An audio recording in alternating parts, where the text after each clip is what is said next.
मैं माननीय मुख्यमंत्री जी के आने के बाद मुझे न्याय मिला। मेरे पति के हत्यारे अतीक अहमद को माननीय मुख्यमंत्री जी ने मिट्टी में मिलाने का काम किया।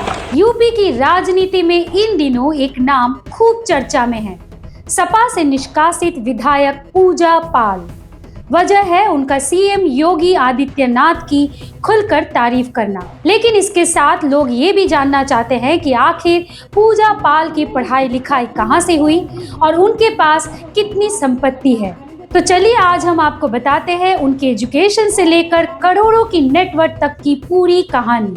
कोशांबा जिले की चायल सीट से विधायक रही पूजा पाल का नाम इन दिनों सुर्खियों में है। समाजवादी पार्टी ने उन्हें हाल ही में पार्टी से निष्कासित कर दिया है।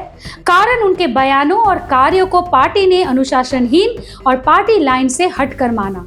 अखिलेश यादव के हस्ताक्षर वाले पत्र में लिखा गया कि पूजा पाल की गतिविधियों से पार्टी को नुकसान पहुंचा और उन्होंने गंभीर अनुशासनहीनता की।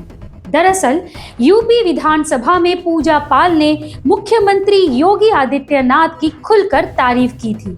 उन्होंने कहा था, मेरे पति के हत्यारों को सजा दिलाकर सीएम योगी ने मुझे न्याय दिया है। उनका इशारा माफिया अतीक अहमद और उसके भाई अशरफ की ओर था। मीडिया रिपोर्ट्स के मुताबिक पूजा पाल ने अपनी स्कूली शिक्षा NIOS से पूरी की है और उच्च शिक्षा स्वामी विवेकानंद सुभारती विश्वविद्यालय मेरठ से हासिल की। उनके पिता का नाम अमृतलाल पाल है। पढ़ाई के बाद उन्होंने राजनीति में कदम रखा और अपने पति दिवंगत विधायक राजू पाल की राजनीतिक विरासत को आगे बढ़ाया।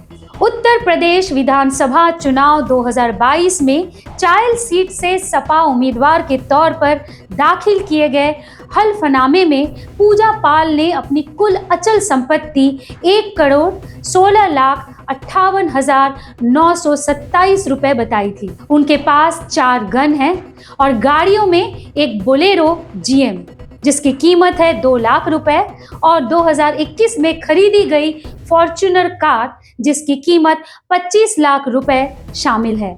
उनके मौजूदा पति के पास 1,76,76,200 रुपए की चल संपत्ति और 6,70,00,000 रुपए की अचल संपत्ति है। दोनों के पास मिलाकर गाजियाबाद, प्रयागराज और लखनऊ में मकान और दुकानें हैं जिनकी कुल कीमत करीब 7,05,76,000 रुपए बताई जाती है। पूजा पाल का जीवन संघर्षों से भरा रहा है। जनवरी 2005 में उनके पति राजू पाल की गोली मारकर हत्या कर दी गई थी। इस हत्याकांड में अतीक अहमद और उसके भाई अशरफ का नाम सामने आया था। विधानसभा में अपने भाषण के दौरान उन्होंने कहा, जब किसी ने मेरी बात नहीं सुनी तब मुख्यमंत्री योगी ने सुनी।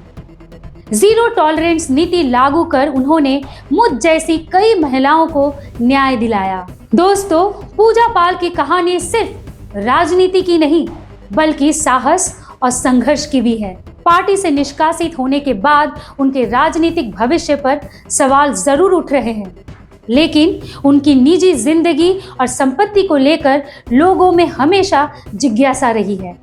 आप क्या सोचते हैं?